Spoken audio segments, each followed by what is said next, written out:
Welcome to the Drum Shed. We're going to be looking at a one-measure groove today that's going to improve your kick drum clarity and speed. But first, let's get the question of the lesson, and that is, who is the drummer that you're listening to at the moment for inspiration? It can be a YouTube drummer, it can be off of an album, it can be your favorite metal drummer. No matter, put it in the comment section below and let's start a conversation about that. Maybe we can learn some from each other.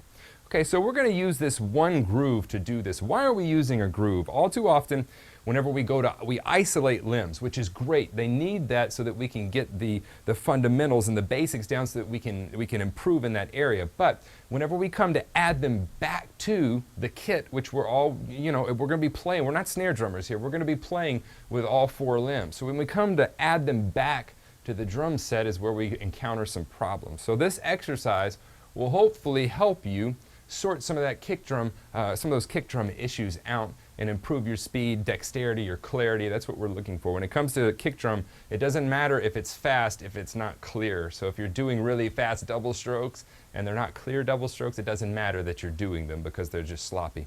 Now, you'll find in this groove that we have a 3-note hit with the kick drum at one point. A lot of people don't understand that the way to get better at doubles is to start doing longer combinations on a single hand, so to do triples and fours and fives on a single hand. And the more you improve the speed with your threes and your fours and your fives, the doubles are going to come along with that. It's actually kind of a sideways way to approach that, so some people won't work on those. So the same thing goes with the kick drum. We're going to include a triple hit in there, okay? This is made up, each beat is made up of a sticking between the kick drum and the snare drum. The hi-hat's going to be playing 8 notes. Now, the kick drum on beat 1 is going to play 1 and a. The snare drum in this whole groove is simply going to fill in the missing 16th notes. So on beat 1, it's a lot like a paradiddle between the kick and the snare.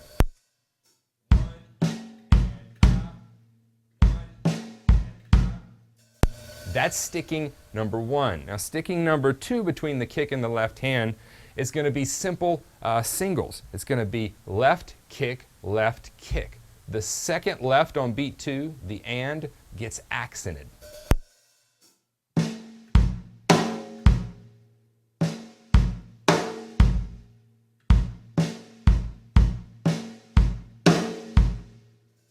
Going into beat 3, we're going to play the reverse of that. So we're going to play the downbeat on the kick drum. So it's going to be 3 and on the kick drum, filling in the 16th notes with ghost notes on the snare drum. So 3 E and A.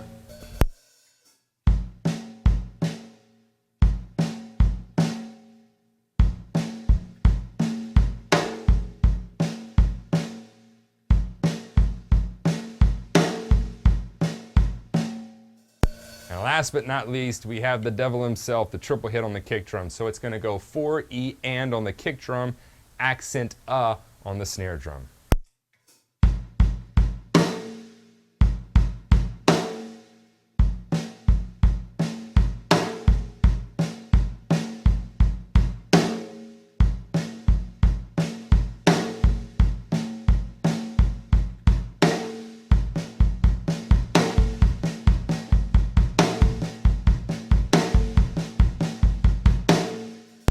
Now what we need to do on top of that is add 8 notes here on the hi-hat. 1 and 2 and 3 and 4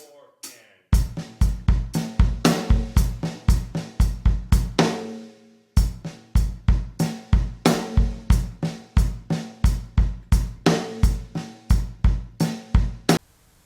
Once you have all of that down, then we really just need to put it together and speed it up a little bit. Now you heard me doing something in the intro when I was playing. I was opening the hi-hat with the accented and of 2.